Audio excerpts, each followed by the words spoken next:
बहुत गुरूर था मेरे अंदर। खामोश हो जाओ। ड्रामा से खुमार के देखने और चाहने वालों को अस्सलाम वालेकुम। फायद अपनी माँ और बहन को यह खुशखबरी सुनाता है कि मेरी जमानत हो चुकी है। तभी लाइबा उससे पूछती है कि आपके पास जमानत के पैसे कहाँ से आए।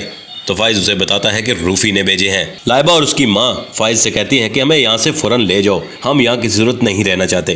तो फाइज उनसे कहता है कि गनीमत समझे इस छत को कि हमारे पास दूसरा कोई रहने के लिए ठिकाना नहीं। मैं जॉब के लिए कोशिश कर रहा हूँ, जैसे ही मेरी जॉब हो जाएगी मैं आपको यहाँ से ले जाऊँगा। लाइबा और उसकी माँ आमना की माँ के तानों से तो तंग आ चुकी हैं, लेकिन उनके पास कोई दूसरा ऑप्शन नहीं। साथ ही फाइज अपनी माँ से ये कहता है कि आज हमारे घर की नीलामी है। तो फाइज की माँ उससे कहती है कि अपने भाई से बात करो, शायद कुछ वो हमारे लिए कर सके। तो फाइज अब अपनी माँ को बताता है कि ये सब कुछ किया दरा हमारे भाई का ही है। उसने अपने ससुर के ज़रिए ये सब केसेस बनवाए और हमारा सब कुछ हाथ से चला गया। तभी फाइज की माँ को याद आता है कि कैसे उसने अपने बेटे को जायदाद से हक किया था और कैसे उसने कहा था कि मैं अपने हक लेकर रहूँगा, लेकिन अब बहुत देर हो चुकी थी, सब कुछ हाथ से जा चुका था। फाइज की माँ का वो दौलत का गरूर भी टूट चुका था जिस पे उसे बड़ा नाज था। आमना की माँ की जब से असलियत खुली है तो लाइबा और उसकी माँ तो ये सोच रही हैं कि हम कैसे इन्हें इज्जत देते थे, लेकिन उन्होंने हमारे साथ क्या किया। लाइबा अपनी माँ से ये कहती है कि आपने हरीम के साथ बहुत ज़्यादती की है। वो हमारे साथ कितनी अच्छी थी, लेकिन आपने उसके साथ क्या किया। कैसे आपने नासिर के साथ मिलकर हरीम पर घटिया इल्ज़ाम लगाए और कैसे उसे आपने फाइज से दूर कर दिया। फाइज की माँ को भी अपनी गलती का एहसास हो चुका है। वो अपनी बेटी से ही कहती है कि मैं फ़ाइज़ को सब हकीकत बता दूंगी और फ़ाइज़ और हरीम से माफ़ी मांगूंगी उन्हें और उन दोनों को फिर से एक कर दूंगी।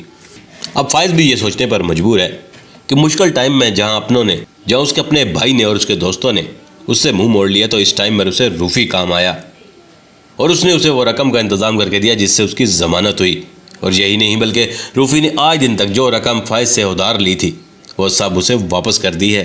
फ़ाइज़ ने तो हरीम को सारी ज़िंदगी खुश रखने का वादा किया था, लेकिन वो तो अपना वादा भी वफा ना कर सका और क्या किया उन लोगों के साथ। फ़ाइज़ की वजह से उनकी फैमिली को कितनी ज़िल्लत का सामना करना पड़ा। फ़ाइज़ को भी अब इन चीज़ों का एहसास हो चुका है। फ़ाइज़ को ये तो अंदाज़ा हो गया कि अगर रूफ़ी और हरीम सच में लालची लोग होते तो इसके मुश्किल टाइम में से काम ना आते, क्यों वो मुश्किल वक्त में सारी रकम मेरी वापस कर देते। फ़ाइज़ ये भी सोच रहा है कि अगर रूफ़ी से पैसे वापस ना करता तो आज वो जेल में होता। फ़ाइज़ को ये एहसास तो हो रहा है कि उन्होंने हरीम के साथ ज़्यादती की है, लेकिन वो ये चीज़ सोच रहा है कि नासिर ने कैसे कुरान पाक पर हाथ रखकर कसम खाई थी। अब फ़ाइज़ ये नहीं जानता कि नासिर ने यह कसम झूठी खाई थी और नासिर को भी अपनी इस झूठी कसम की सज़ा मिल रही है, क्योंकि नासिर की टांग पर जो ज़ख़म है वो दिन ब दिन ख़राब होता जा रहा है और यही ज़ख़म आगे चलकर किसी बड़ी बीमारी का ज़रिया भी बनेगा। कहीं ना कहीं नासिर को ये एहसास तो है कि उसने झूठी कसम खाई और उसी वजह से उसे उसकी ज़िंदगी में सुकून नहीं रहा और उसका एक मामूली सा ज़ख़म बढ़ता ही चला जा रहा है। लाइबा भी आमना के माँ के रवैये को देखकर उनका घर छोड़ने का फैसला करेगी।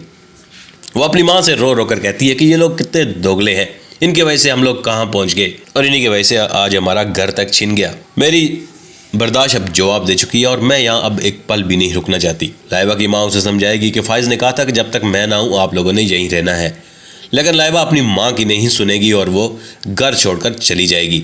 लाइबा घर छोड़कर तो चली जाएगी, लेकिन रास्ते में कुछ लोग उससे उसका पर्स छीनने की कोशिश करेंगे।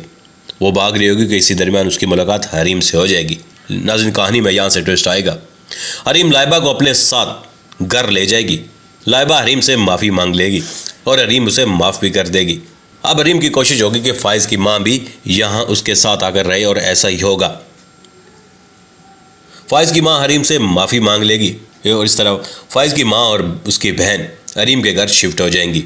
आमना फ़ोन पर अपनी माँ से पूछ रही होगी कि क्या किया उन लोगों का आपने, क्या वो घर में ही रुके हुए हैं या चले गए। तो आमना की माँ उसे कहती है कि उन माँ बेटी को मैंने इतना जलील किया, लेकिन अभी तक वो लोग गए ही नहीं हैं। अगर उनमें ज़रा सी भी गैरत होती वो चले जाते। और ये सारी बातें रेहान सुन लेगा।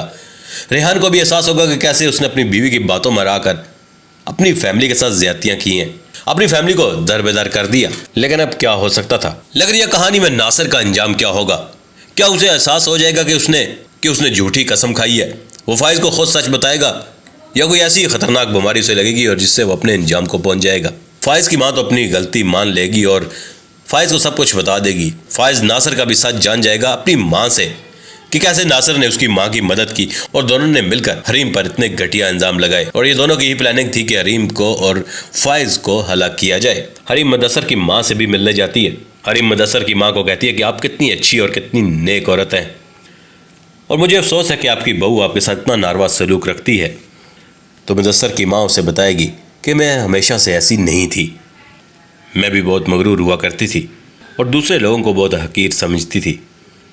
मुदस्सर की ज़िंदगी में तो एक बहुत ही प्यारी लड़की आने वाली थी, लेकिन जब मुझे लगा कि मुदस्सर इस कदर मोहब्बत करता है तो मैंने सोच लिया मुदस्सर की ज़िंदगी में इस लड़की को नहीं आने दूंगी, बल्कि अपनी पसंद की लड़की लेकर आऊंगी। और आज मुझे इसी की सज़ा मिल रही है, ज़िले हुमा की शक्ल में। और आप सब कुछ तुम्हारे सामने है, कैसे मैं अपनी ही पसंद की हुई लड़की के हाथों ज़लील और रुस्वा हो रही हूँ। मेरे बेटे की ज़िंदगी भी मेरी ही वजह से इतनी ख़राब हो चुकी है, मगर अफसोस अब मेरे पास पछतावे के अलावा कोई ऑप्शन नहीं बचा। हरीम को मुदस्सर की माँ की बातें सुनकर फाइज की माँ याद आ जाती है कि ये सब खूबियाँ तो उस औरत में भी थी। नाज़रीन, ये ड्रामा भी अपने अख्ताम की तरफ बढ़ रहा है। फाइज और उसकी फैमिली तो अपने इंजाम को पहुँच चुके हैं। फाइज की माँ को भी अपनी गलती का एहसास हो गया और उसके पास अब गरूर करने के लिए कुछ बचा भी नहीं। फाइज और हरीम के रिश्ते में जो गलतफहमियाँ पैदा की गई थी वह फाइज की माँ ही उन्हें ख़त्म करेगी और फाइज के भाई को भी अपनी गलती का एहसास हो चुका है। और इस तरह फाइज और उसकी फैमिली फिर से अपने उसी मोहल्ले में चले जाएंगे कि जहाँ से उन्होंने अपनी नई ज़िंदगी का सफ़र शुरू किया था। अब यहाँ बचा नासिर, तो उसका किरदार अपने अंजाम को पहुँचना अभी बाकी है। क्या फाइज और हरीम उसे माफ़ कर देंगे या फिर उसका ज़ख्म ही उसका अंजाम होगा?